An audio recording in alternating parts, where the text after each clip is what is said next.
Student, this is Abhishek Kumar SRS।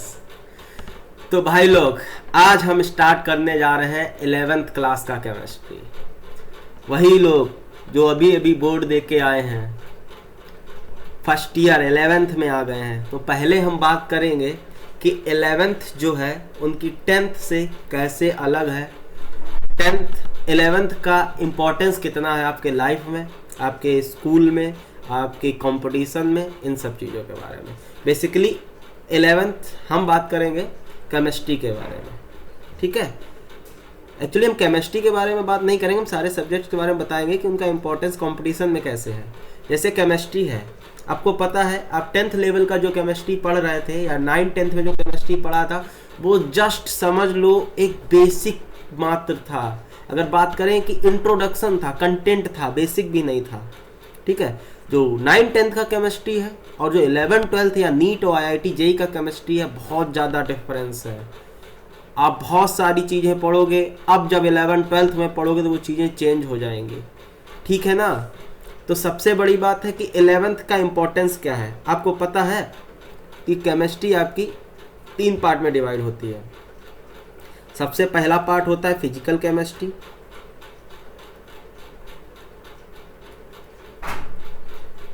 दूसरा part होता है आपका इनऑर्गेनिक केमिस्ट्री,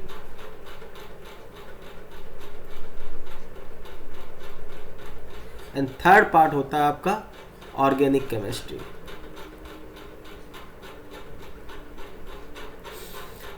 ये आपका पूरा केमिस्ट्री है जो नीट या जेई का सिलेबस है, ठीक है। Physical chemistry, inorganic chemistry, organic chemistry. तो अब देखो, इसमें आपका सारा पार्ट ऐसा नहीं है कि आप 11th में फिजिकल केमिस्ट्री पढ़ोगे, 12th में इनऑर्गेनिक या ऑर्गेनिक पढ़ोगे। सारी आपके कंटेंट जो है, आपका सिलेबस है, वो मिक्स चलता है, जो स्कूल सिलेबस होता है, ठीक है ना। तो अभी चाहे आप जेई ले लो, चाहे आप नीट ले लो, दोनों में 40 to 50% आपका 11th का सिलेबस आता है। सोच लो कितना इंपॉर्टेंट है, और 40% में ही आपका क्वालिफाई हो जाते हो। 40%, इवन 40% से कम मार्क्स भी अगर आप ले आओ जेई में या नीट में तो आप क्वालिफाई हो जाते हो। बात समझ रहे हो। और 40 to 50% जो आपका वेटेज है वो 11th क्लास का ही है। तो भाई और बहन, सबसे यही रिक्वेस्ट है कि आप लोग 11th को बहुत सीरियसली लेना, इतना सीरियसली लेना जितना आप 12th को ना सीरियसली लो। रीज़न भी बता रहे हैं इसका। जो सिलेबस कंपेयर करें अगर 12th का, तो 11th में सिलेबस ज़्यादा होता है, सिलेबस भी ज़्यादा होता है, टॉपिक भी अच्छे होते हैं, प्लस आप 10th से 11th में आए होते हैं तो आपका एकदम नयापन होता है और टफ होता ही होता है। देखो ये बात तो हम मानेंगे, अगर मेहनत नहीं करोगे तो प्रॉब्लम तो पड़ेगी, ठीक है। कांस्टेंट लगना, आज पहला क्लास है, जब भी बस कंटिन्यूटी बनाए रखना। ये नहीं आज अभी मैं एकदम से एक्साइटमेंट आया है तो आज 10-10 घंटे पढ़ रहे हो, फिर अगले दिन 10 दिन का ब्रेक ले रहे हो। मेहनत से पढ़ना, अच्छे से पढ़ना, एक एक चीज़ क्लियर करके पढ़ना। 11th का बहुत इंपॉर्टेंस है। आपके अगर कंपटीशन का सोच रहे हो, अच्छा वो वाले सर हमें ना तो डॉक्टर बनना ना इंजीनियर बनना, हमें जेई भी नहीं देना, नीट भी नहीं देना, खाली बोर्ड चला जाए, अच्छा हो जाए, तो बोर्ड वालों के लिए भी बता रहे हैं, अगर आपने 11th अच्छे से नहीं पढ़ा तो 12th सिर्फ रटने के बेसिस पे ही आ सकते हो, समझ में नहीं आएगा 12th। 11th-12th रिलेट करता है। 11th नहीं पढ़ोगे तो 12th में प्रॉब्लम आनी ही आनी है, कहीं से लिखवा लेना हमसे। तो प्लीज़ 11th बहुत इंपॉर्टेंट है, इसको बहुत सीरियसली होके पढ़ना। स्कूल में कैसे भी पढ़ाया जाए, कुछ भी हो जाए, कुछ भी चैप्टर मत छोड़ना। कोई कितना भी कहे कि ये चैप्टर इंपॉर्टेंट नहीं है, ये नहीं आता है, सारे के सारे चैप्टर इंपॉर्टेंट हैं। एवरीथिंग इज इम्पॉर्टेंट, चाहे वो केमिस्ट्री हो, चाहे फिजिक्स हो, चाहे वो मैथ्स हो, सारी चीज़ पढ़नी है, एक भी चीज़ नहीं छोड़नी है, ठीक है। बाकी बातें होती रहेंगी। तो आज हम 11th क्लास का पहला लेक्चर स्टार्ट करेंगे। फिजिकल केमिस्ट्री का आपका टॉपिक होगा, जो कि आपका केमिस्ट्री NCERT का जो पहला चैप्टर है वो देखेंगे, ठीक है। तो आज हम स्टार्ट करते हैं। आई होप आप लोगों को समझ में आ गया होगा। जो भी 11th से रिलेटेड या जो 10th से 12th में आया, बायो लें, मैथ्स लें, इससे रिलेटेड कोई जानकारी चाहिए हो, कुछ भी जानकारी चाहिए हो तो आप कमेंट बॉक्स में बता सकते हैं, हम उससे रिलेटेड आपका वीडियो बना देंगे। जो भी डाउट्स हो आपको 11th क्लास से या आपके हायर स्टडी से लेके कंपटीशन से लेके, कोई बात नहीं। और बस आज मन से मस्त पढ़ाई करते हैं, काफ़ी गैप भी हो गया है, ठीक है। अब काफ़ी दिन बाद हम 11th स्टार्ट कर रहे हैं, तो आप लोग आराम से पढ़िए, 1 बाय 1 हम डेली टू डेली जैसे हो सकेगा वीडियो डालते रहेंगे। अभी केमिस्ट्री स्टार्ट किए हैं, धीरे से फिजिक्स, और फिर उसके बाद हम मैथ्स भी स्टार्ट करेंगे। ओके, चलो तो आगे बढ़ते हैं हम लोग। पहला लेक्चर आपकी केमिस्ट्री का पहला 11th का chapter basic principle of chemistry. इसको हम लोग मोल कॉन्सेप्ट भी बोलते हैं। क्या बोलते हैं? मोल कॉन्सेप्ट, ठीक है। तो देखो, मोल आपने नाम सुना हुआ लग रहा होगा, 9th क्लास में आप पढ़े होंगे। नहीं सुना जिसने, नहीं पढ़ा छोड़ दे। तो मोल होता क्या है? देखो, definition of 1 mole. 1 mole is a collection of that many entities as there are number of atoms exactly in 12 gram of carbon 12 isotope. देखो, हम आपको बता रहे हैं, ये बता रहा है कि 1 मोल मतलब होता है नंबर ऑफ एंटिटीज, कोई भी चीज हो, number of things, number of particles, ठीक है। जितने जो कार्बन 12 है आपका, ये जो कार्बन 12 का, कार्बन 12 मतलब कार्बन के 2 आइसोटोप होते हैं, कार्बन 12 एक कार्बन 14। जो कार्बन 12 के 12 ग्राम में जितने एटम होते हैं, कार्बन 12 के जो कार्बन 12 आइसोटोप है उसके 12 ग्राम में मतलब 12 ग्राम में जितने एटम्स होते हैं, ठीक है, उनको हम 1 मोल कहते हैं। नहीं समझे? मतलब जो कार्बन 12 आपने लिया है, ठीक है, जो कार्बन 12 आइसोटोप लिया है, 12 का मतलब है जो कार्बन 12 आइसोटोप है जिसका एटॉमिक मास 12 यूनिट होता है, बात समझे, या 12 AMU होता है। उसके 12 ग्राम में जितने एटम्स होते हैं उन एटम्स को हम लोग 1 मोल कहते हैं। बात समझे कि नहीं? तो बेसिकली तो जब ये कैलकुलेट किया गया तो 1 मोल में जो स्पीसीज आई 6.022 इंटू 10, ये देखो 10 की पावर 23। बुक्स में ये भी लिखा गया है 6.022, कहीं कहीं 023 लिखा गया है, ठीक है। इस पे हम बहस नहीं करेंगे, आप कोई भी एक चीज ले सकते हो। 10 की पावर 23 स्पीसीज, बात समझो, ठीक है। इसी को ही नाम दिया गया अवोगाद्रो नंबर। एक अवोगाद्रो साइंटिस्ट थे, उन्होंने ये हाइपोथेसिस दी गई थी, तो उसी को ही बोलते हैं हम लोग क्या, 6.022 इंटू 10 पावर 23 को हम लोग क्या बोलते हैं? अवोगाद्रोस नंबर, Na से रिप्रेजेंट करते हैं। बात समझो, देखो यहाँ पे बात कर रहा है मोल एक क्या है। मोल एक, अगर हम बोले तो मेजिंग, मतलब बताता है कि 1 मोल में कितनी एंटिटी है, कितनी स्पीसीज हैं, कितनी चीजें हैं। जैसे 1 डजन बनाना, 1 डजन बनाना मीन्स 12 बनाना, ठीक है। कुछ भी अगर हम बात करें, 1 डजन बनाना नहीं, 1 डजन कुछ भी करें कि 1 डजन एप्पल, तब भी 12 से, ठीक है। 1 दर्जन केला, 1 दर्जन बनाना, 1 दर्जन स्कूल, 1 दर्जन स्कूल में कितने स्कूल? 12 स्कूल। 1 दर्जन इंसान में कितना इंसान? 12 इंसान। समझ रहे हो ना?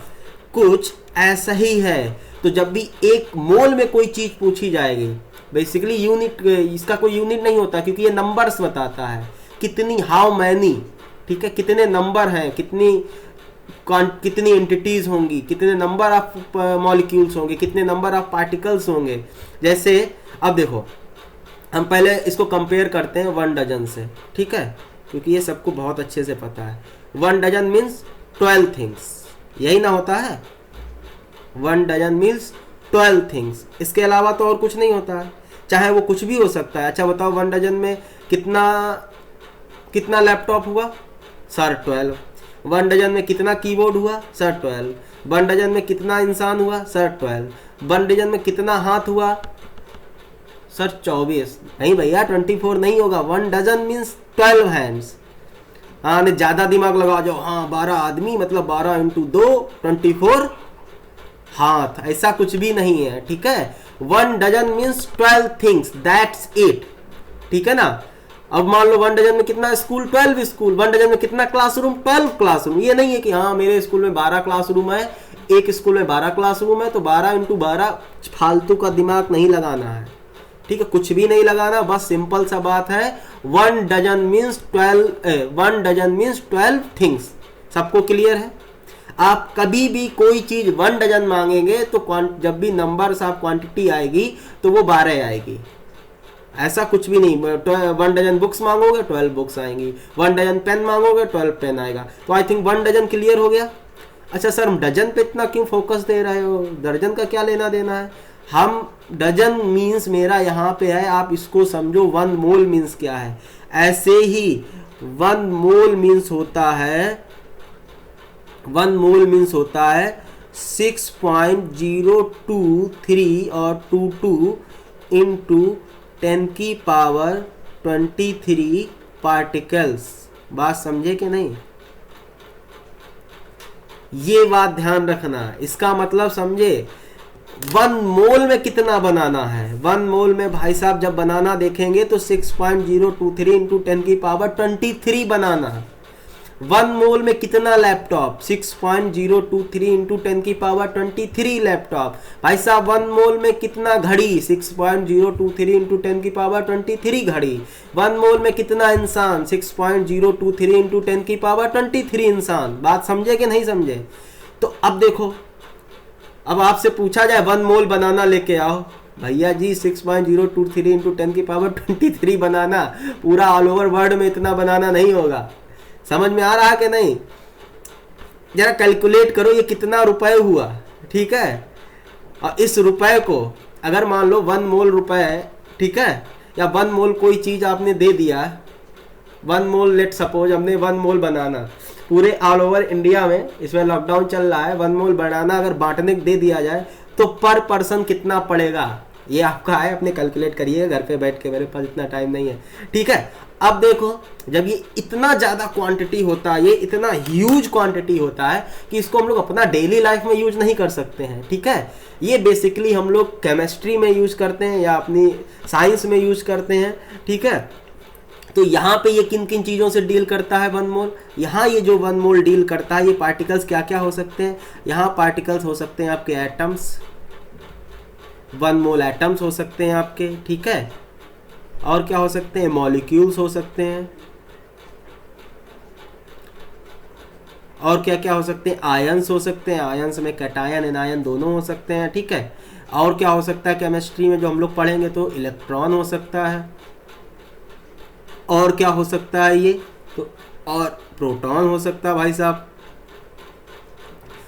बोलते हैं उसमें बहन जी भी शामिल है, ऐसा नहीं है बहन जी लोग जज्बाती हो जाए कि सर भाई साहब कहते हैं, बहन जी तो कहते हैं नहीं, ठीक है। न्यूट्रॉन भी हो सकता है। देखो केमिस्ट्री हम लोग यही टर्म सुनते हैं, atom, molecule, ions, electron, proton, neutron. 1 मोल मतलब कुछ भी है तो वो 6.023 इंटू 10 की पावर 23 है, ठीक है ना। कोई ही दिक्कत नहीं है।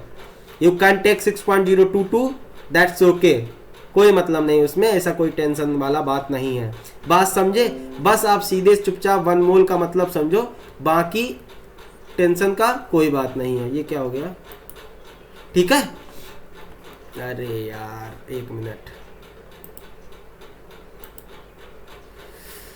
ओह सॉरी, थोड़ा दिक्कत हो गया था, ठीक है। तो आगे पढ़ते हैं। अच्छा एक लाइन तो और भी तो पढ़ी, इसको हमने पढ़ा ही नहीं। इसका मतलब क्या है? 1 mole of atom is also terms at 1 gram atom, ठीक है।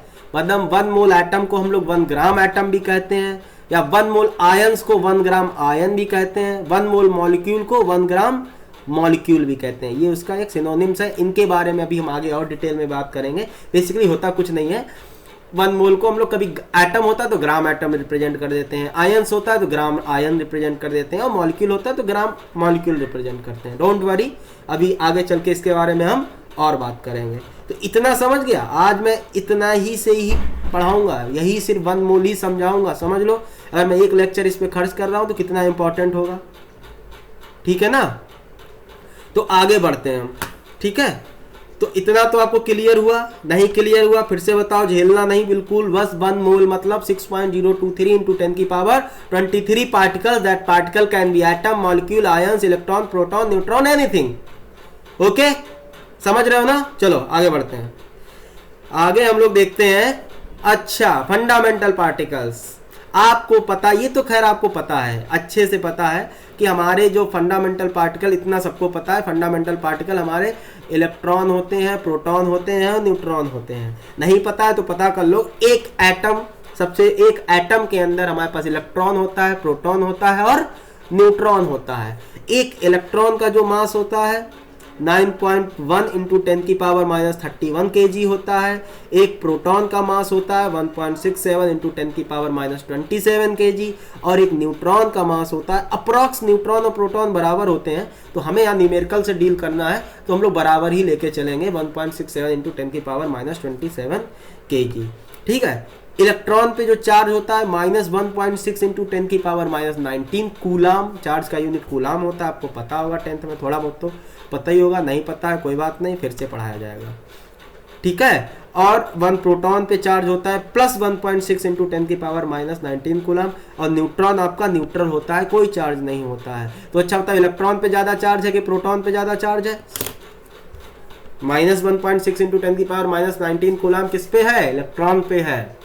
ठीक है। प्लस 1.6 इंटू 10 की पावर माइनस 19 किस पे है? प्रोटॉन पे है। तो कौन सा चार्ज बड़ा है सर जी? प्लस 1.6 इंटू 10 की पावर माइनस 19। भैया इलेक्ट्रॉन पे तो निगेटिव है।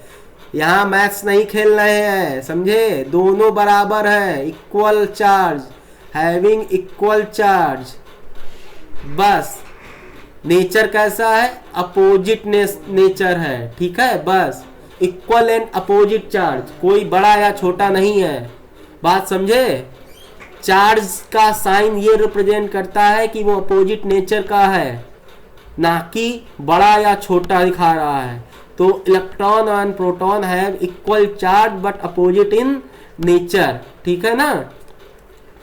अभी देखो इलेक्ट्रॉन क्या होते हैं, प्रोटॉन कहाँ से आए, न्यूट्रॉन कहाँ से आए, आप ये सेकेंड चैप्टर में बहुत डिटेल में पढ़ेंगे, स्ट्रक्चर ऑफ एटम में या एटॉमिक स्ट्रक्चर में। बेसिकली इतना सबको पता ही है कि इलेक्ट्रॉन, प्रोटॉन, न्यूट्रॉन नाम का कोई चीज होता है। ठीक है ना? हमने ये सब इसलिए बताया कि इससे हम एक न्यूमेरिकल करवाने जा रहे हैं। तो पहला क्वेश्चन, चलो स्टार्ट करते हैं न्यूमेरिकल। न्यूमेरिकल बोल रहा है calculate charge on 1 mole of electron. Good. Calculate charge on 1 mole of electron. जिसको समझ में आ रहा है पॉज करके कोशिश करें ना, देखते हैं। पहला क्वेश्चन है, और देखो सबको समझ में आया, अभी कुछ भी नया नहीं पूछ रहे, खाली जितना हमने बताया 1 मोल क्या होता है और एक इलेक्ट्रॉन, एक इन सब पे बस 2 ही चीजें बताई हैं, 2 ही से क्वेश्चन बन रहा है। ध्यान देखना और समझ लो, कथा नहीं चल रहा है, पेन कॉपी लो, ये नहीं सत्यनारायण कथा चल रहा है, अध्याय 1 अध्याय पूरा जय हो सत्यनारायण बाबा की, ऐसा कुछ भी नहीं है। पेन कॉपी लो और लिखो। ठीक है। तो क्वेश्चन स्टार्ट करो। Calculate charge on 1 mole of electron. तो देखो 1 मोल इलेक्ट्रॉन पे चार्ज करना है, चार्ज कैलकुलेट करना है। सबसे पहले नंबर ऑफ इलेक्ट्रॉन इन 1 मोल, पहले तो भाई ये तो पता करें। तुम्हें पता है एक इलेक्ट्रॉन पे चार्ज कितना होता है? 1.6 इंटू 10 की पावर माइनस 19 कूलम। एक इलेक्ट्रॉन पे पता है, 1 मोल इलेक्ट्रॉन पे थोड़ी पता है। तो 1 मोल में इलेक्ट्रॉन कितना है? 1 मोल में कोई भी पार्टिकल कितना होता है? 6.023 इंटू 10 की पावर 23 इलेक्ट्रॉन। भाई होगा कि नहीं? 1 मोल में चाहे इलेक्ट्रॉन हो, चाहे प्रोटॉन हो, चाहे न्यूट्रॉन हो, चाहे इंसान हो, ठीक है, कोई भी हो, चाहे एटम हो, चाहे मॉलिक्यूल हो, कितना होगा? 6.023 इंटू 10 की पावर 23 इलेक्ट्रॉन। ठीक है। Number of electron in 1 mole.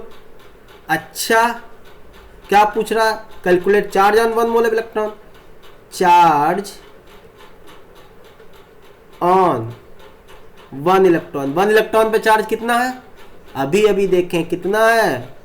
1.6 into 10 की पावर माइनस 19 कूलाम, है ना?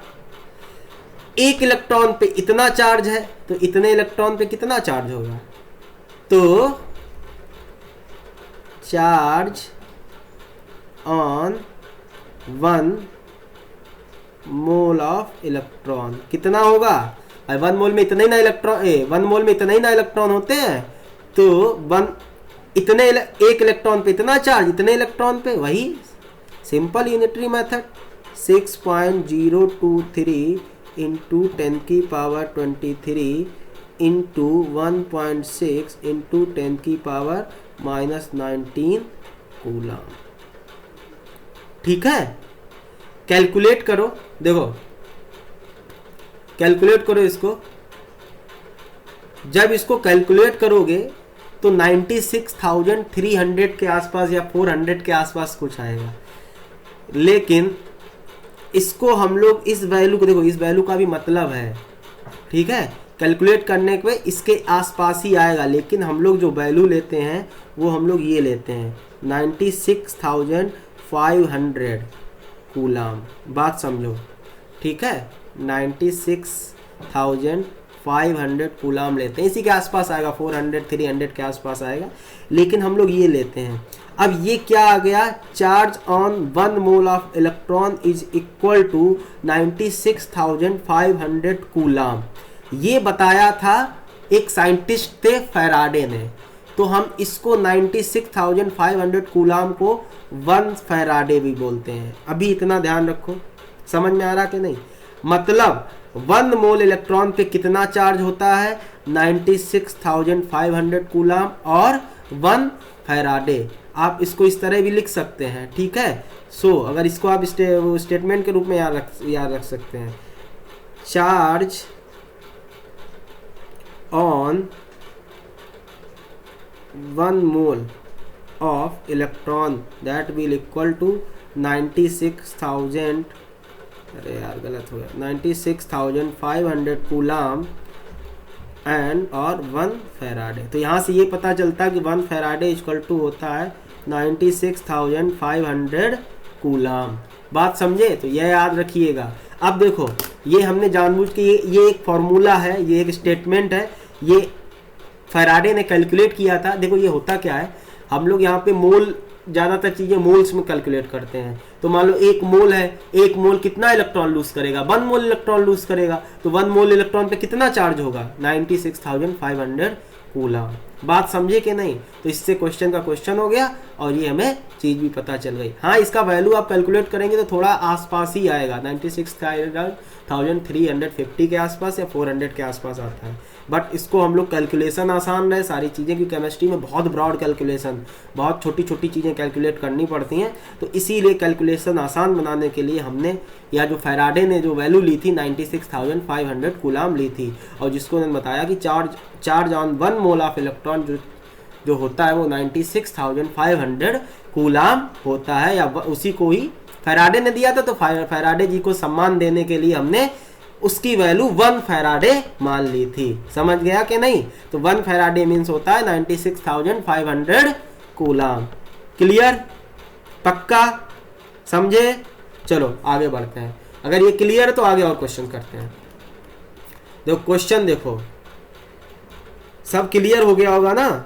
अब देखो हमें कैलकुलेट करना है चार्ज इन फैराडे। अब देखो जो यूनिट है चार्ज कूलाम में नहीं बतानी है, किसमें बतानी है, फैराडे में। In the following 1 mole Na+ ion में हमें चार्ज बताना है। क्या बताना है, चार्ज। जरा बात समझो, क्वेश्चन समझना बहुत आसान है। 1 मोल Na+ आयन में, Na+ है, ठीक है, 1 मोल Na+ है, एक Na+ पे एक पॉजिटिव चार्ज दिखाई पड़ रहा है। इसका मतलब क्या है, एक इलेक्ट्रॉन लूज किया है, एक इलेक्ट्रॉन लूज किया है ना, तो एक इलेक्ट्रॉन के बराबर होगा चार्ज।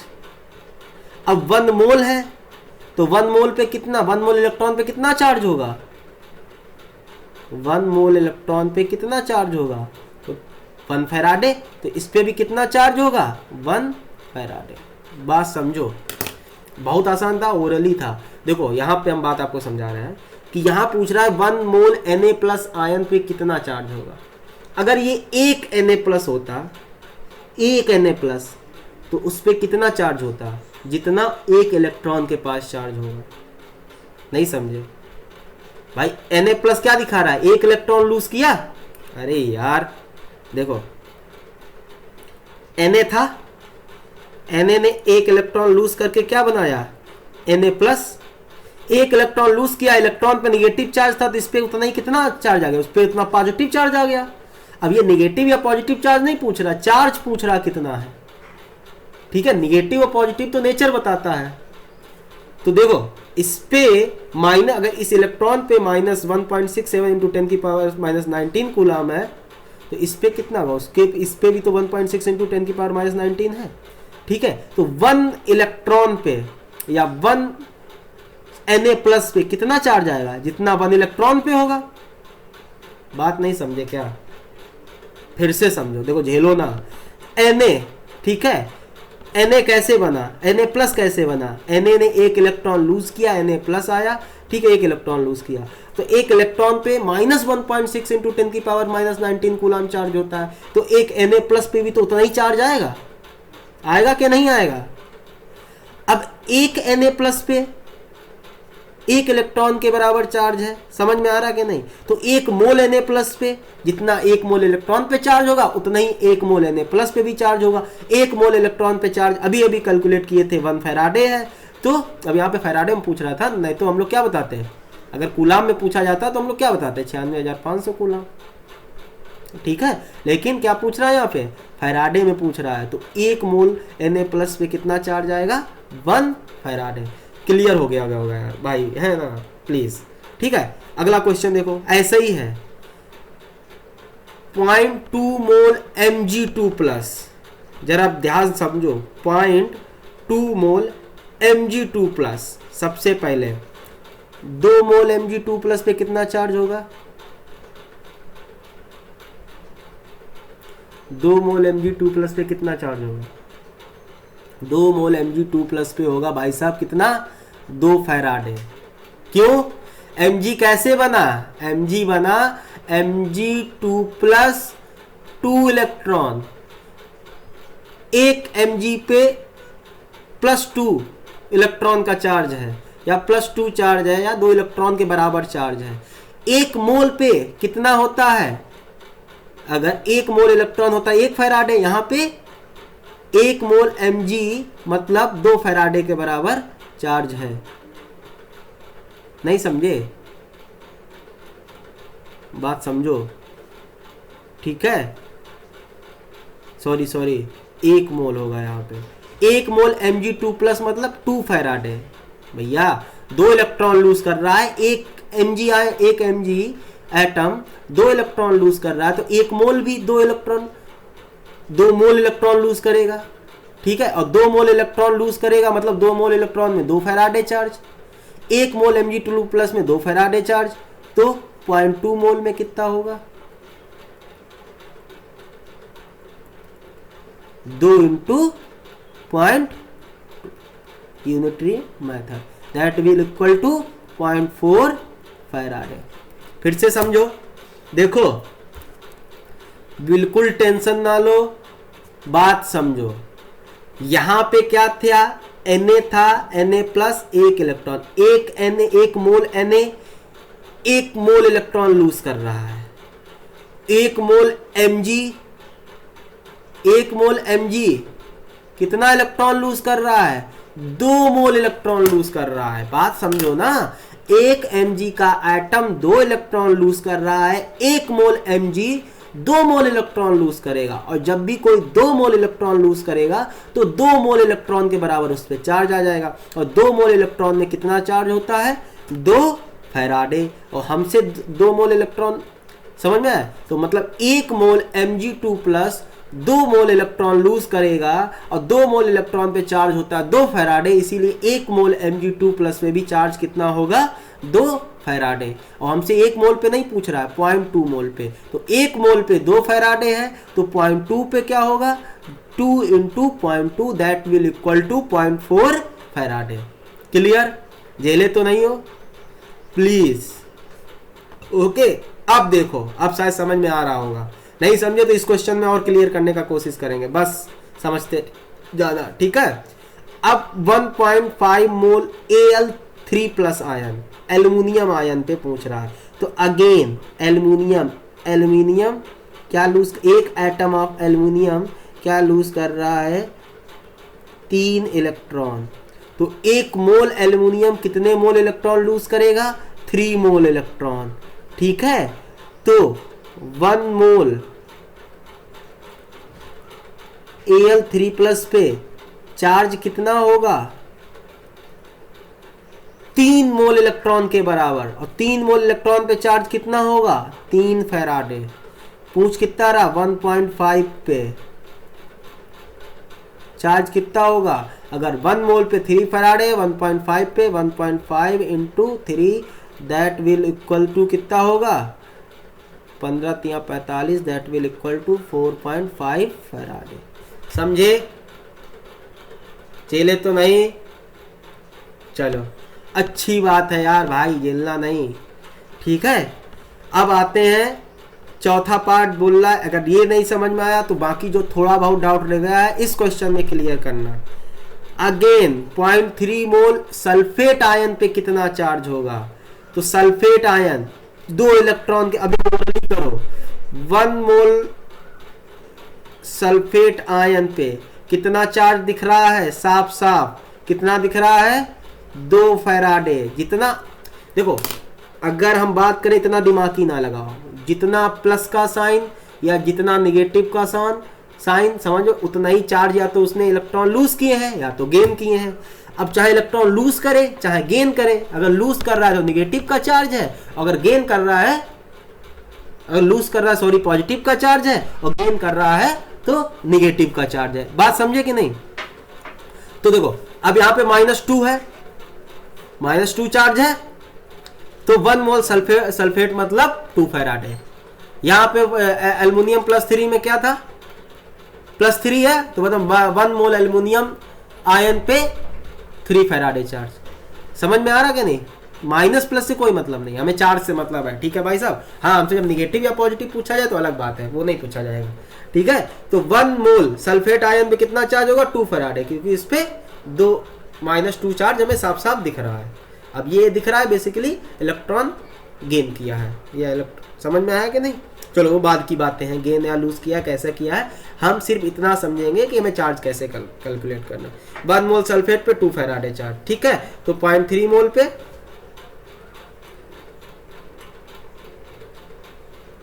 क्या करेंगे 2 इंटू 0.3, ठीक है, 2 3 जा 6 that will equal to 0.6 faraday. समझ गए होगे हमें लगता है सब कुछ। तो हमें कुछ नहीं देखना है कितने इलेक्ट्रॉन लूज किए कितने गेन किए कैसे बना क्या बने, हमें उस आयन पे चाहे वो कैटायन हो चाहे एनायन पे हो उस पे चार्ज देखेंगे, ठीक है। तो अब उससे हमें पता चल जाएगा कि अगर 2 चार्ज है +2 है या -2 है, मतलब 1 मोल पे 2 मोल इलेक्ट्रॉन के बराबर चार्ज है, ठीक है ना। बात समझे? +3 है तो 1 मोल पे 3 मोल इलेक्ट्रॉन के बराबर चार्ज है। बात समझे? कोई दिक्कत नहीं, पक्का? ठीक है, आगे बढ़ते हैं। हमें लगता है और क्वेश्चन करते हैं, एक क्वेश्चन और करो, ठीक है। लिखो क्वेश्चन लिखिए, कैलकुलेट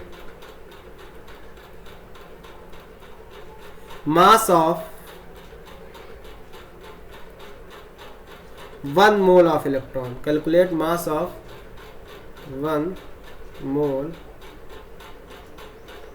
ऑफ इलेक्ट्रॉन। हमें मास कैलकुलेट करना है 1 मोल इलेक्ट्रॉन का। बात समझो, तो हमें 1 इलेक्ट्रॉन का मास पता है, ऊपर अभी बताया था, ये देखो कहाँ गया, ये देखो मास 1 इलेक्ट्रॉन का क्या होता है 9.1 इंटू 10⁻³ kg। याद कर लो, ठीक है, इतना कोई बहुत बड़ा तूफान नहीं इलेक्ट्रॉन का मास याद करने पे, ठीक है। तो mass of 1 electron that will equal to 9.1 into 10⁻³ kilogram, ठीक है, इतना समझे। अच्छा हमें 1 मोल इलेक्ट्रॉन का पूछा है, 1 इलेक्ट्रॉन का पता है, तो सीधी सी बात है, number of electron in 1 mole. Again 1 मोल में कोई भी चीज जो कितनी होगी 6.023 इंटू 10⁻23 बस इलेक्ट्रॉन। तो 1 मोल में इतना इलेक्ट्रॉन, 1 इलेक्ट्रॉन का इतना मास, तो आसान है, मास ऑफ 1 मोल इलेक्ट्रॉन कितना होगा 6.023, एक मोल इलेक्ट्रॉन का जितना होगा मल्टीप्लाई बाई एक मोल में जितने इलेक्ट्रॉन होंगे। ठीक है, एक इलेक्ट्रॉन का मास 9.1 इंटू 10⁻³ kg है, और एक मोल में कितना इलेक्ट्रॉन है 6.023 इंटू 10⁻23। ठीक है, इसको जब कैलकुलेट करेंगे, हमने कैलकुलेट कर लिया है, इसको जो कैलकुलेट किया था ये आया है 54.6 इंटू 10⁻⁸ kg। ठीक है, या लिख सकते हैं इसको 0.546 इंटू 10⁻⁻6 kg, या लिख सकते हैं इसको 0.546 माइक्रोन kg। ठीक है, तो ये यूनिट है बेसिकली। ठीक है, तो 1 kg इक्वल टू होता है 10⁻⁶ माइक्रोन kg।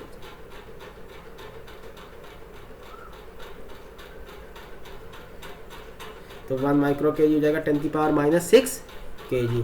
बात समझे कि नहीं? तो बेसिकली अगर हमसे पूछा जाए मास ऑफ 1 मोल इलेक्ट्रॉन कितना आया, ये कैसे निकाला? अरे यार ये तो आसान है, कोई इतना बड़ा दिक्कत थोड़ी है इसमें। हमसे एक इलेक्ट्रॉन का मास पता है, एक मोल में इलेक्ट्रॉन भी कितने होते पता है, बस दोनों को आपस में मल्टीप्लाई करा दिया और हमारा 1 मोल ऑफ इलेक्ट्रॉन का मास आ गया। चलो एक क्वेश्चन और करते हैं, अभी मजा नहीं आ रहा। क्वेश्चन करो, क्वेश्चन थोड़ा दिमाग खुलता है, एकदम जंग लग गया होगा ना, इतने दिन आराम कर रहे हो, लॉकडाउन चल रहा है, क्वेश्चन करोगे तो थोड़ा कुछ अच्छा। अब पता, ये क्वेश्चन हम कोशिश करेंगे कि आप लोग पॉज करके अपने मन से करो, क्योंकि ये क्वेश्चन खास है। ये क्वेश्चन इसलिए खास है, अभी आगे बताएंगे। क्वेश्चन है,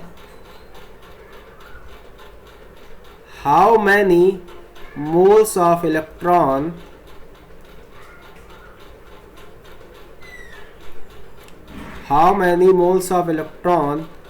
will weight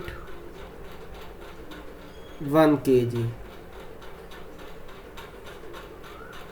क्वेश्चन क्या कह रहा है? How many moles of electron will weigh 1 kg, मतलब 1 kg में कितने मोल ऑफ इलेक्ट्रॉन होंगे। बात समझो, 1 किलो में number of moles of electron पूछ रहा है, समझे?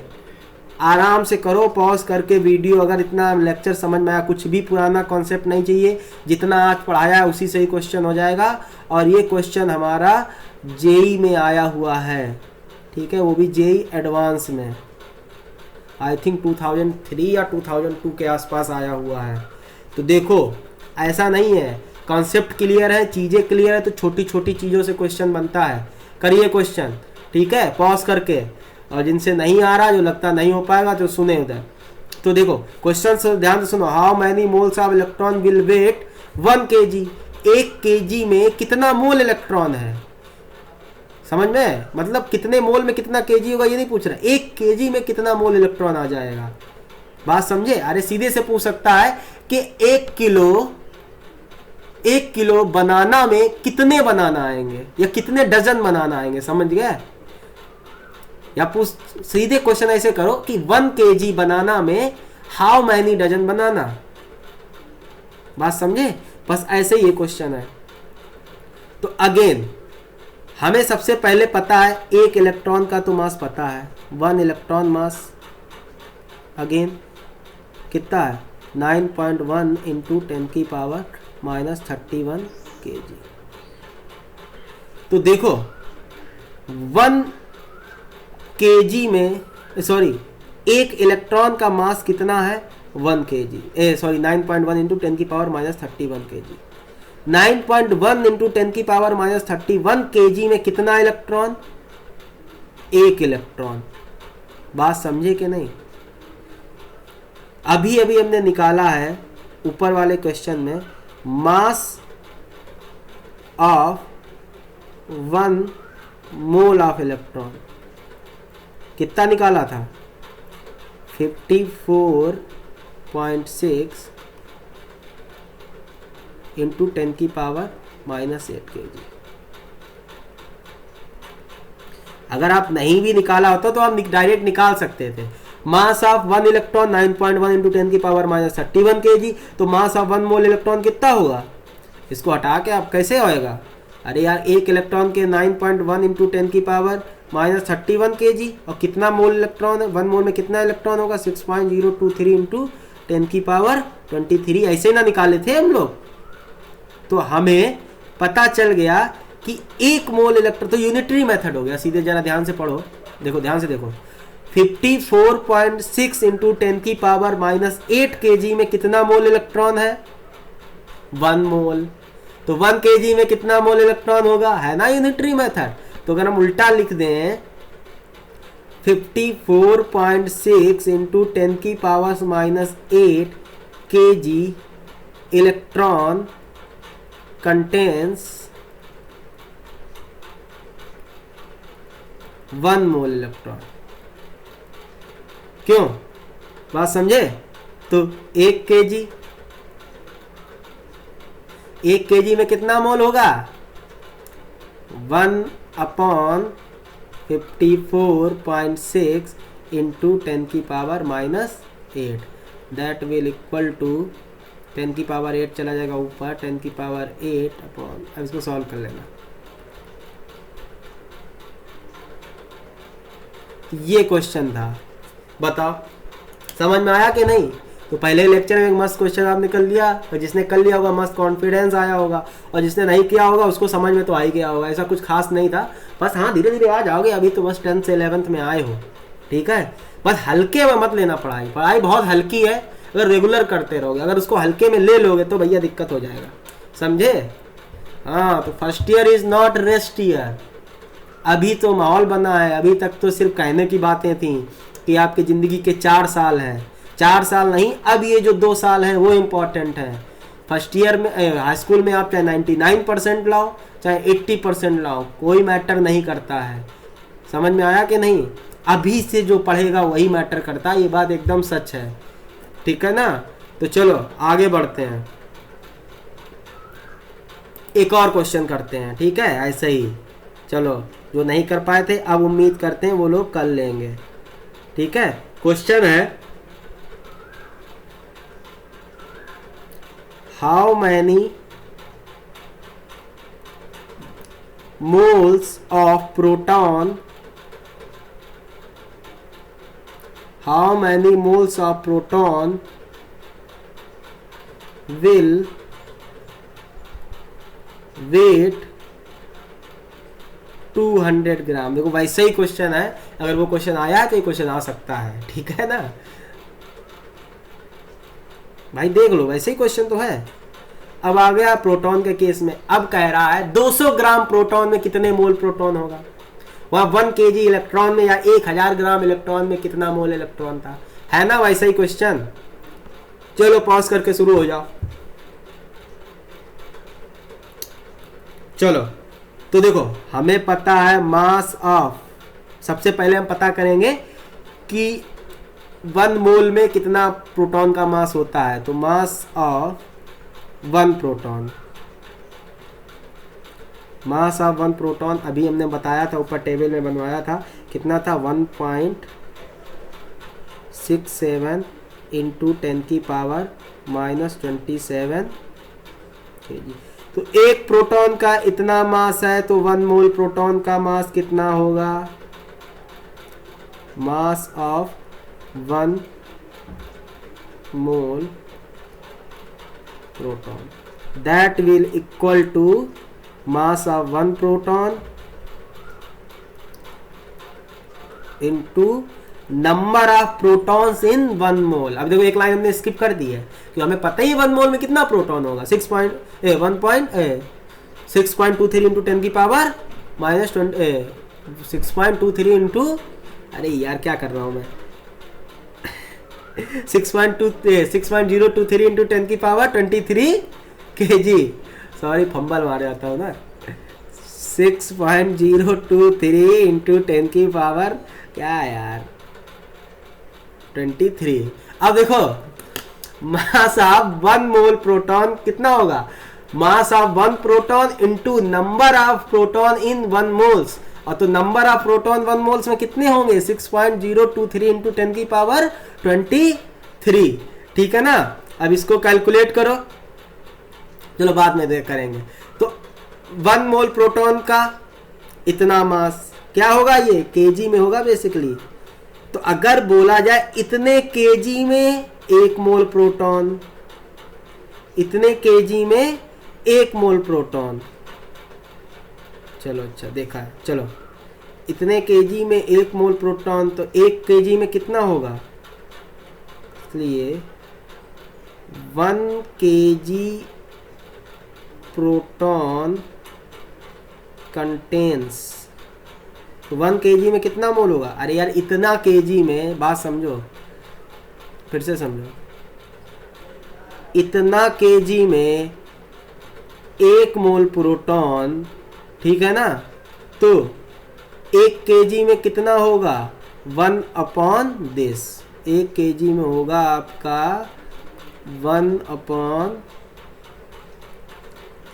1.67 इंटू 10 की पावर -27 इंटू 6.023 इंटू 10 की पावर 23। क्या है ये, मोल प्रोटॉन। 1 केजी में इतना मोल प्रोटॉन, हमसे 1 केजी में नहीं पूछ रहा है, हमसे पूछ रहा है 200 ग्राम में। 200 ग्राम मतलब, अब ये केजी में है तो 200 ग्राम मतलब 0.2 केजी में, है ना। तो 0.2 केजी में कितना होगा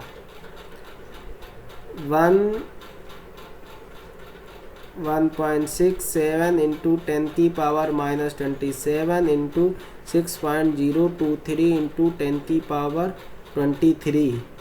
ठीक है, 0.2 केजी मल्टीप्लाई बाई 0.2, तो ये होगा इतने मोल्स होगा।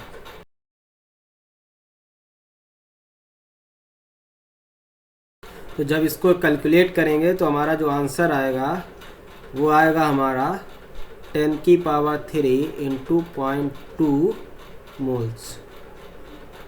ठीक है, बोला जाए तो 10 की पावर 3 इंटू 0.2, बोला तो 1000 इंटू 0.2 आ जाएगा 200 मोल्स। तो ये हमारा आ गया आंसर।